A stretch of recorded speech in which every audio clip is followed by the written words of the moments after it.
السلام علیکم ورحمۃ اللہ وبرکاتہ۔ انشاءاللہ اس ویڈیو میں بانجھ پن ختم کرنے کا وظیفہ سیکھیں گے۔ شروع کرتے ہیں۔ مندرجہ ذیل آیت گلاب و زعفران سے ہرن کی جلی پر لکھ کر بانجھ مرد یا عورت کے گلے میں ڈالے، اور 21 دن یہی آیت گلاب و زعفران سے کاغذ یا چینی کی پلیٹ پر لکھ کر پلائے۔ انشاءاللہ بانجھ پن دور ہو جائے گا۔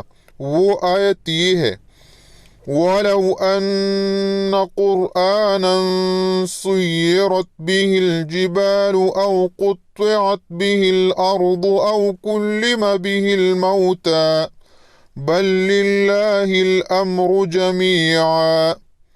اس ویڈیو میں اتنا ہی۔ اللہ حافظ۔